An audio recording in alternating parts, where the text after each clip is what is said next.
Hey, Sun fans! Zach Keenan here with DevilsDigest.com alongside our publisher, Hod Rabino. It's been a long 4-week hiatus since we've done one of these stand-ups here, and coincidentally, it's also been 4 weeks without Sun Devil football. So before these guys take the stage Saturday night at this big old stage behind us, Hod, this 4-week hiatus, I think we're going to be all right with our preview here, but some people are a little more concerned about the team.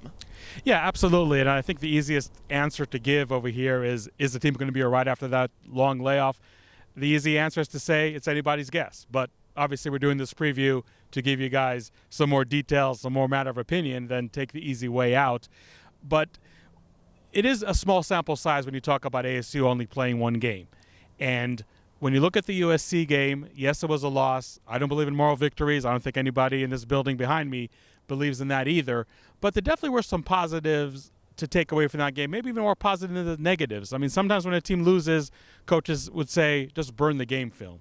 There is no takeaways absolutely to take from here that can maybe benefit us down the road. But the USC game definitely doesn't fall under that category, at least not in my opinion. You definitely saw a defense that really played as well as we thought it was going to be in the preseason, and you definitely saw a rushing attack, which was a surprise, I would say, but also really showed you this can be a strength of that team. Now the question is, did this long layoff really take all the momentum away from those two aspects of the team? Then again, you got a long layoff that really can be used to revamp and really re-energize a passing game that really struggled against a team like USC. So maybe that's one benefit of that. I think you have to look at two specific aspects, in my opinion. They're really going to determine whether this long layoff is going to hurt ASU or not when they take to the field on Saturday night. The one thing is really not try to overdo it. Herm Edwards, offensive coordinator Zach Hill, did admit that all he did the last few weeks is watch game film. Watch game film of UCLA, watch game film of other teams in the Pac-12, probably watch even a lot of games around college football. And it's really easy to fall into that trap, if you will, where you're seeing Team X do something that really appeals to you, or Team Y doing something that really catches your eye, and you think like, wow, maybe I should incorporate that when we take to the field next time, whenever next time is. But at the same time, you really have to know how to stay in your lane and really build upon the foundation, as small as it is, of what you did well against USC, and make sure that the game plan on both sides of the ball really does highlight those strengths that you have in the team. So that's something that both coaches and players are really going to have to be mindful and careful of. The second thing is, and you can file this under the long list of great Herm Edwards saying, is play with passion, not emotion. Now, you can also file this under a long list of easier said than done, because there's a lot of pent-up energy with these Sun Devil players. There's no doubt about that. And with that pent-up energy, there's going to come a lot of emotion. And sure, players are going to love to fly to the ball, have that never-ending motor, because long layoff is a long layoff. But does that style of play lend itself to be ultimately disciplined? Not to have stupid penalties, not to make sure that you're giving up big plays, not to make sure you're missing big plays that can be made by you. Those are the two aspects, to me, more than anything, are going to determine whether this layoff did or did not hurt the Arizona State team. This coaching staff and this team really doesn't know how it's going to play now with what's going to be a 4-week layoff by the time they do play USC. You know, Hod, coincidentally, I've also had plenty of time to watch some game film, that being College Football Saturdays. Let's move to our preview. Explosive is certainly a word that comes to mind when you think of the UCLA offense, and really any offense that has Chip Kelly's name written across the playbook. We don't know who's starting at quarterback. That's still up in the air.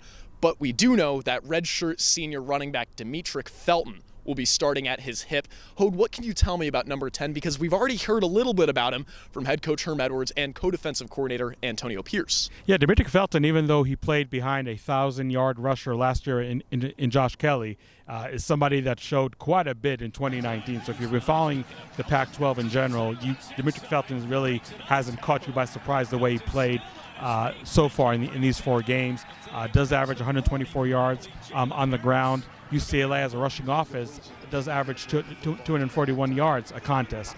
So it's really easy to see which aspect of this offense is something that ASU's defense, and really any team that's facing UCLA, has to be really, really mindful of. On the other end, you talk about the quarterbacks, and Chase Griffin, who's the backup to Dorian Thompson-Robinson, did play pretty well in the last couple of weeks for the Bruins.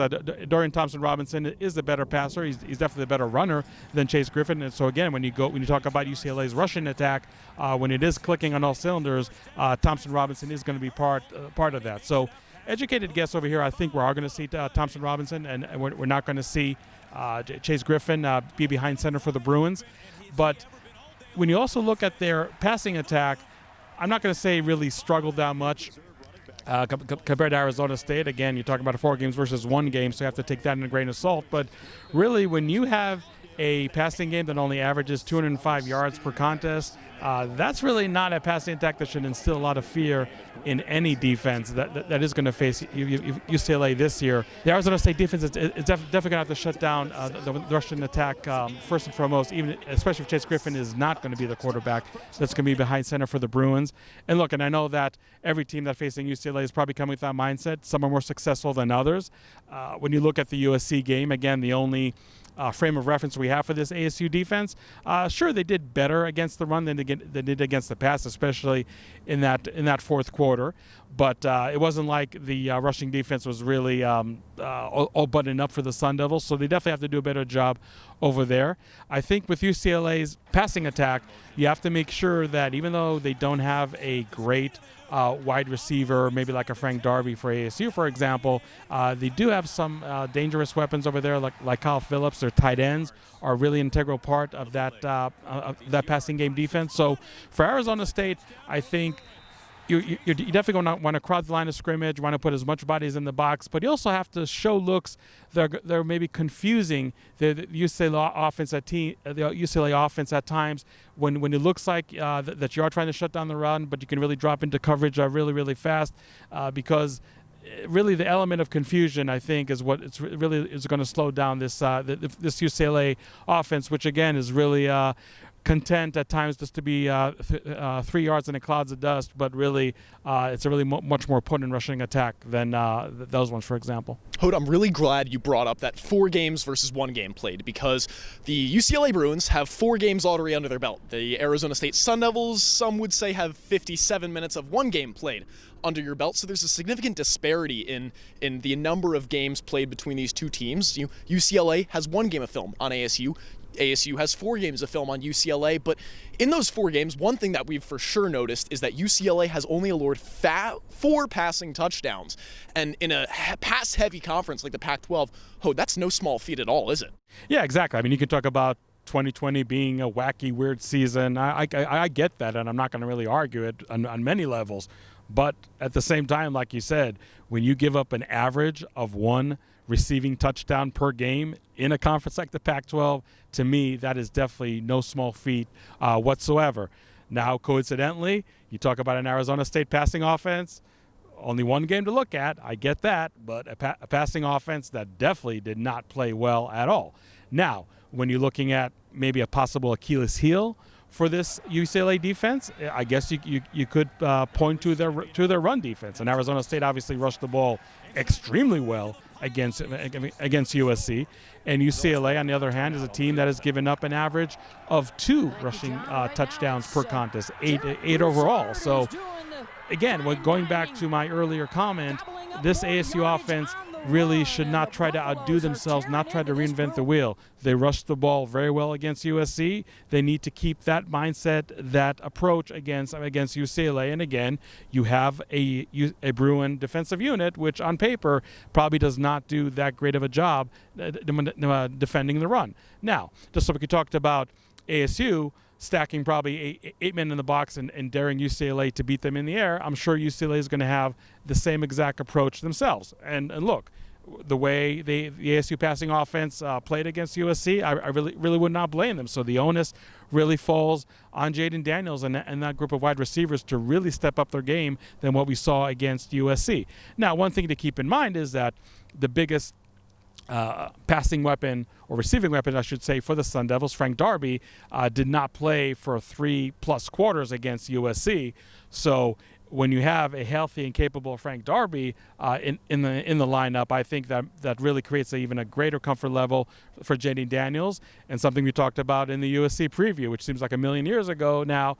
When Frank Darby plays well, I think those young wide receivers who definitely had some problems under the bright lights against USC performing at the level that they should perform at, now they can really put their best foot forward because so much attention is really focused on Frank Darby. So when I talk about really playing 8-man in the box and really leaving a guy like Frank Darby in an island, maybe that's not a proposition that UCLA is willing to take, especially if Frank Darby is able to burn them early and often in those looks.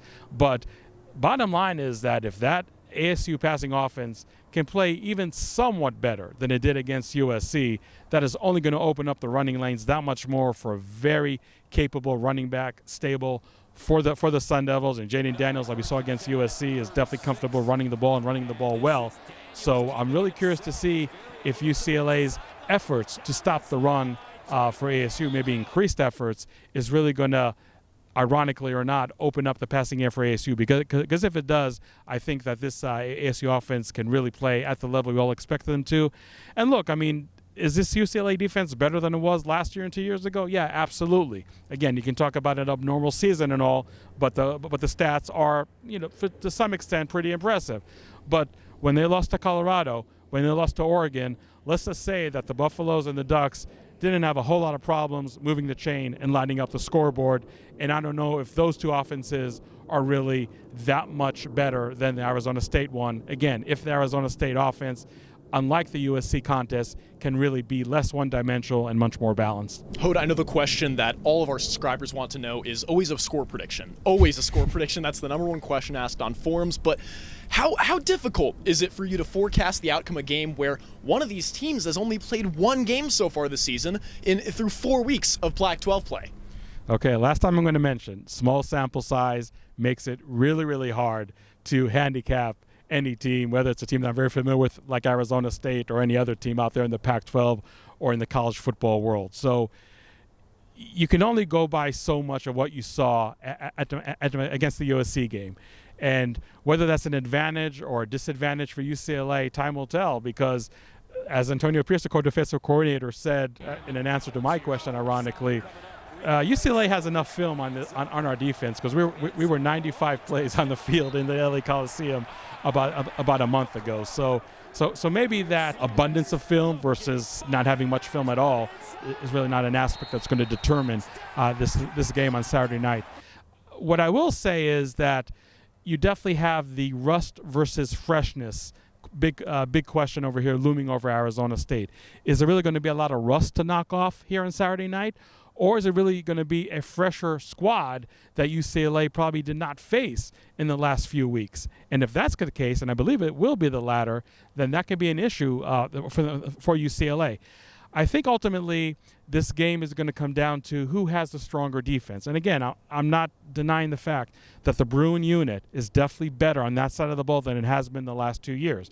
But this Arizona State defense, even in defeat against USC, showed that it can definitely be one of the stronger units in the entire conference. And again, you can talk about playing only one game versus almost a handful like UCLA. Maybe that's not a fair comparison, but I think talent-wise, this is definitely one unit that can impose its will more than the UCLA team can. And again, there are 2-2, so that definitely shows that they do have some deficiencies on defense. They gave up, if I believe so, 48 points against Colorado, 38 points against Oregon. And I don't think ASU, even against a pretty good offensive team, is really going to give up that many points. Is the game going to be close? Yeah, absolutely. Is the game going to be sloppy? Maybe even more so from the ASU side? Yeah, I think that's definitely a fair assumption. But I do see Arizona State in their second game of the 2020 season after what's going to be on Saturday a 4-week layoff is going to come on top 33-28. Sun Devils win. Close game for sure. I mean, sloppy play, we'll have to wait and see Saturday night. Same thing that co-defensive coordinator Antonio Pierce said on Wednesday is that they don't even know what they're going to look like. But we do know that hopefully this week they'll be at the stage right behind us, Sunville Stadium, Frank Cush Field, Saturday night at 8:30 p.m. Hod, thank you so much for your time today, this preview. I hope all of our fans enjoyed. For all your pre, during, and post-game coverage, make sure to keep it locked in to DevilsDigest.com and give us a follow on Twitter at Devils Digest. For Hod Rabino, I'm Zach Keenan, and we'll see you post-game after the Sun Devils and the Bruins Saturday night.